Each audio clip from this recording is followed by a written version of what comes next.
yet, but I will suck, tuck, and pluck everything one day.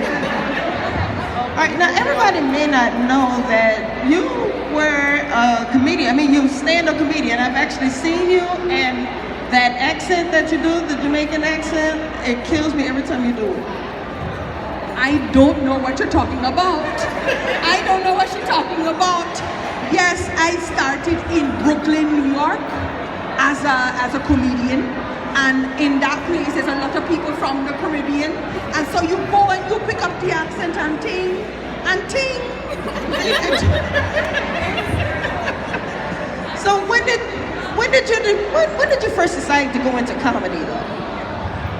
So the story is, I had dropped in and out of college. How much time do we have? As a young child. So I had dropped in and out of college about 4 times, and I was not sure who I was, what I wanted to do, what was going to happen. So the second time I dropped out, I entered into a beauty pageant for plus-size women. This is when, when you're a kid, you're just fat. But when you become a model, you're like, ooh, she's curvaceous.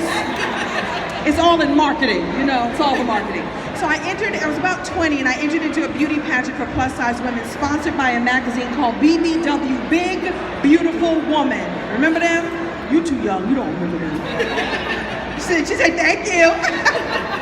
So it was a full-on, I sent in my little picture and all the thing, and the pageant director called everyone and said, we've decided to add a talent competition. Well, I didn't have any talent, or I didn't think I had any talent. I had been funny in high school. I didn't know what I was going to do. I don't sing or dance or play a piano concerto or the things that beauty pageant winners do. So I made up a comedy routine, because I had been funny in high school, about how stupid I think beauty pageants are. Which could have turned out real bad. But I knew that was going to be an audience full of fluffy girls.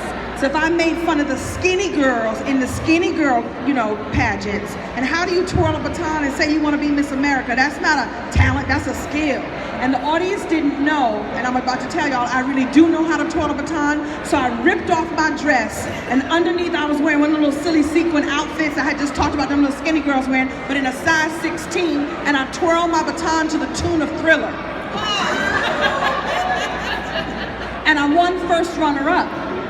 But what's important is, so I didn't win the crown, but I won comedy, because that's the time that I saw the effect that making people laugh, and I felt the love, I felt the joy from the audience, and that was the night I decided to start doing stand-up comedy. And so maybe a year or so later, I started going to the comedy clubs, and I went to the club that Eddie Murphy had become famous in, because I was like, I want to go where he goes, and everything started from there, and that was in 1985.